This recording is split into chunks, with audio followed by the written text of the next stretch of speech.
ओम शांति 4774। स्वस्थिति की श्रेष्ठता से व्यर्थ संकल्पों की हलचल समाप्त।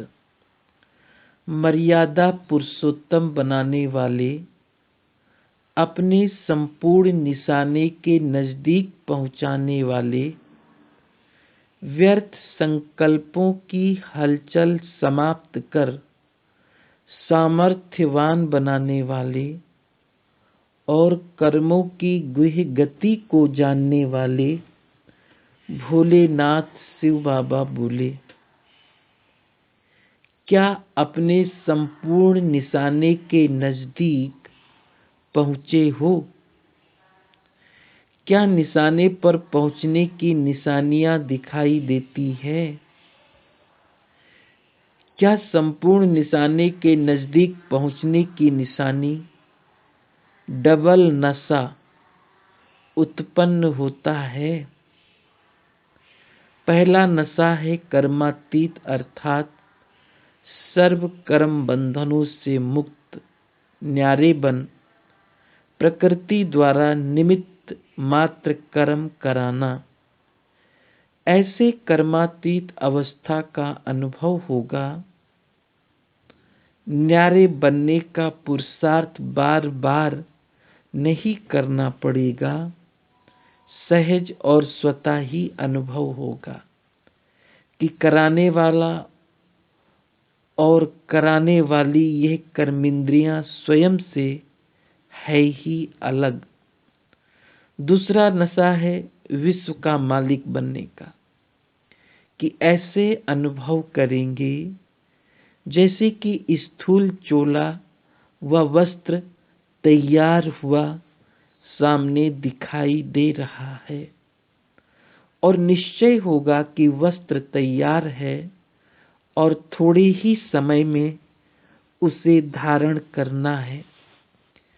वो सर्वगुण संपन्न और सतो प्रधान नया शरीर स्पष्ट दिखाई देगा और चलते फिरते ये नशा और खुशी होगी कि कल ये पुराना शरीर छोड़ नया शरीर धारण करेंगे। जरा सा संकल्प भी उत्पन्न नहीं होगा कि दैवी पद प्राप्त होगा या नहीं, देवता बनेंगे अथवा नहीं, और राजा बनेंगे या प्रजा।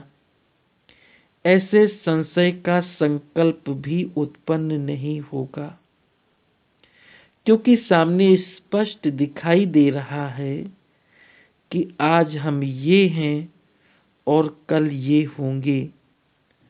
ज्ञान के तीसरे नेत्र द्वारा योग युक्त अर्थात सदा योगी होने के कारण बुद्धि की लाइन क्लियर और स्पष्ट होने के कारण निश्चय बुद्धि विजयंती के आधार से अनुभव होगा कि अनेक बार ये चोला धारण किया है और अब भी करना ही है।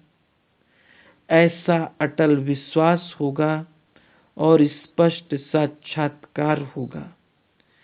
ये बनेंगे अथवा नहीं बनेंगे, ये हलचल जब तक बुद्धि में है तब तक ही स्थिति में हलचल है।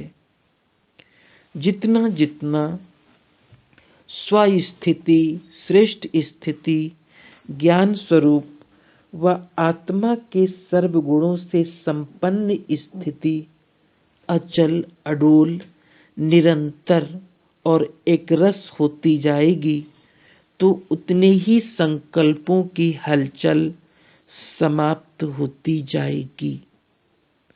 जैसे साकार में माता पिता को देखा कि दोनों के ही नशे में संकल्प की भी हलचल नहीं थी। संपूर्ण अचल और अटल निश्चय था कि ये तो बना हुआ ही है अथवा ये तो निश्चित ही है। तो नशे की निशानी अटल निश्चय और निश्चिंत अनुभव होगी। निशाने की निशानी नशा और नशे की निशानी निश्चय और निश्चिंत। साथ साथ माया के किसी भी प्रकार का वार होने से और हार खाने से भी निश्चिंत। ना मालूम माया हार नहीं खिलावे, विजयी बनेंगे या नहीं, इस कमजोर संकल्प से भी निश्चिंत, क्योंकि सामने दिखाई दे रहा है। क्या ऐसा अनुभव होता है? कमजोर संकल्पों की चिंता में कि माया आ नहीं जावे, कमजोर हो न जाऊं और मुझे सफलता मिलेगी अथवा नहीं। क्या इस भय के भूत के वश अपना समय और शक्तियां व्यर्थ तो नहीं गंवाते? ऐसा कमजोर संकल्प करना अर्थात स्वयं में संशय का संकल्प रखने से कभी भी संपूर्ण नहीं बन सकेंगे। यह संकल्प करना अर्थात कमजोरियों के रूप में एक भूत के साथ और माया के भूतों को आह्वान करते हो अथवा बुद्धि में स्थान देते हो, व एक के साथ अनेकों को निमंत्रण देते हो। इसलिए इस भय के भूत को भी जब तक बुद्धि से नहीं निकाला, तब तक इस भूत के साथ बाप की याद बुद्धि में कैसे रह सकती है?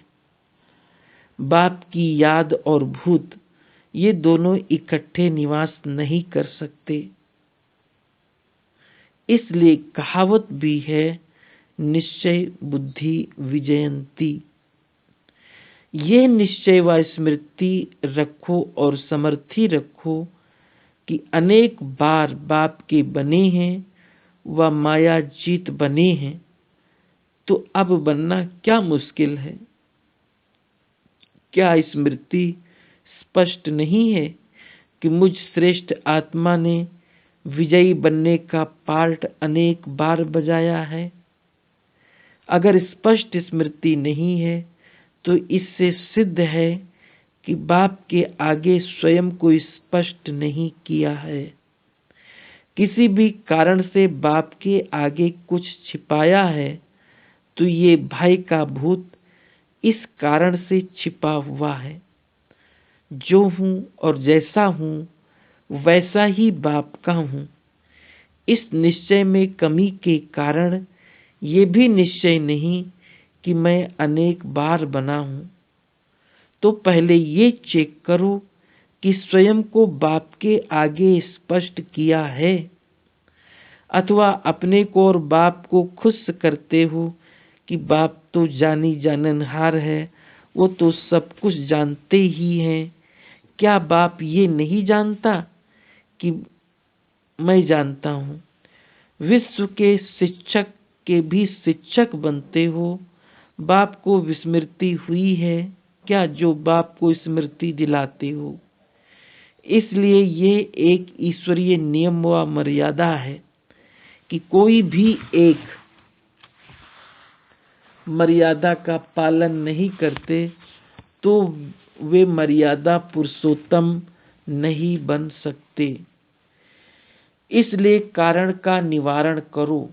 बाप के आगे छिपाने से एक के ऊपर लाख गुना बोझ चढ़े हुए होने के कारण जब तक स्वयं को हल्का नहीं किया है तो सोचो कि एक गलती के पीछे अनेक गलतियां करने से और एक मर्यादा का उल्लंघन होने से मर्यादाओं का उल्लंघन हो जाने के कारण व इतना लाख गुना बोझ चढ़ा हुआ होने से चढ़ती कला में कदम कैसे बढ़ा सकते हो और निशाने के समीप कैसे आ सकते हो?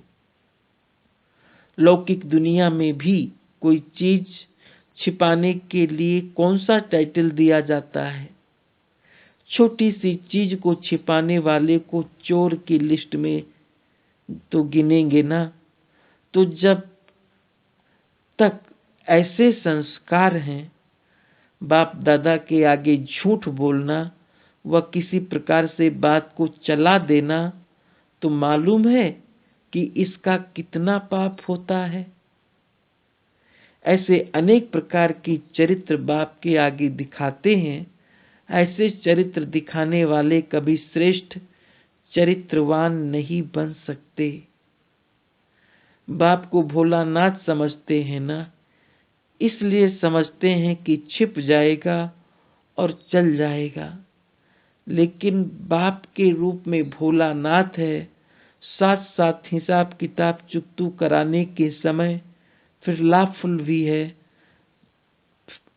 फिर उस समय क्या करेंगे? क्या स्वयं को छिपा सकेंगे व बचा सकेंगे? अपने अनेक प्रकार के बोझ को चेक करो। अमृत वेले से लेकर जो ईश्वरीय मर्यादाएं बनी हुई हैं, और जानते भी हो कि सारे दिन में कितनी मर्यादाओं की उल्लंघन की है। एक एक मर्यादा के ऊपर प्राप्ति के मार्क्स भी जमा हैं, और साथ साथ सिर पर बोझ का भी हिसाब किताब है। और जिन मर्यादाओं को साधारण समझते हो, उनमें भी उनकी प्राप्ति और उनके बोझ का हिसाब है। संकल्प, बोल, समय और शक्तियों का खजाना, इन सब को व्यर्थ करने से व्यर्थ का बोझ चढ़ता है। जैसे यज्ञ की स्थूल वस्तु भोजन व अन्न अगर व्यर्थ गंवाते हो तो बोझ चढ़ता है ना। ऐसे ही जब ये मर्जीवा जीवन का समय बाप ने विश्व की सेवा अर्थ दिया है, तो सर्व शक्तियां स्वयं के व विश्व के कल्याण अर्थ दी है। मन शुद्ध संकल्प करने के लिए दिया है, और ये तन विश्व कल्याण की सेवा के लिए दिया है। आप सबने तन, मन और धन जो दे दिया है, तो वो आपका है क्या? जो अर्पण किया वो बाप का हो गया ना। बाप ने फिर ये विश्व सेवा के लिए दिया है। श्रेष्ठ संकल्प से वायुमंडल और वातावरण को शुद्ध करने के लिए मन दिया है। ऐसे ईश्वरीय देन को, अर्थात ईश्वर द्वारा दी गई वस्तु को यदि व्यर्थ में लगाते हो तो बोझ चढ़ेगा ना। आजकल भी जड़ मूर्तियों द्वारा व मंदिर में जो थोड़ा सा प्रसाद भी मिलता है, तो उसको कब व्यर्थ नहीं गंवाते हैं। अगर जरा सा भी कना दाना भी पांव में गिर जाता है तो पाप समझकर मस्तक से लगाकर स्वीकार करते हैं। अनेकों के मुख में डाल प्रसाद को सफल करने का पुरुषार्थ करेंगे और उसे व्यर्थ नहीं गंवाएंगे।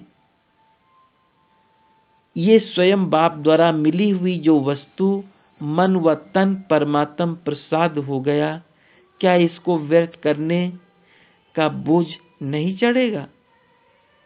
जैसे समय की गति गहन होती जा रही है, तो वैसे ही अब पुरुषार्थ की प्राप्ति और बोझ की गति भी गहन होती जा रही है। इसको ही कहा जाता है कि कर्मों की अति गुही गति। तो आज कर्मों की गुही गति सुना रहे हैं कि जिससे ही सदगति को पा सकेंगे। अब समझा कि निशाने के समीप निशानियां क्या है, वो निशाने के समीप जाने की विधि क्या है। बाप दादा को भी रहम पड़ता है कि सभी को अभी से संपूर्ण बना देवे, लेकिन रचयिता भी मर्यादाओं व ईश्वरीय नियमों में बंधा हुआ है। बाप भी मर्यादाओं का उल्लंघन नहीं कर सकते। जो करेगा वो पाएगा। ये मर्यादा बाप को पूर्ण करनी पड़ती है। हाँ, इतनी मार्जिन है जो कि 1 का 100 गुना दे देते हैं। हिम्मत करने पर मदद कर सकते हैं, बाकी और कुछ नहीं कर सकते हैं।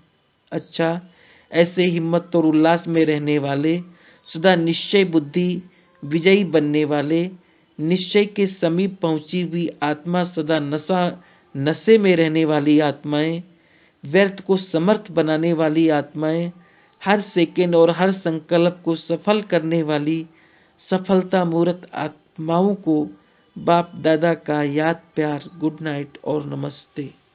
ओम शांति।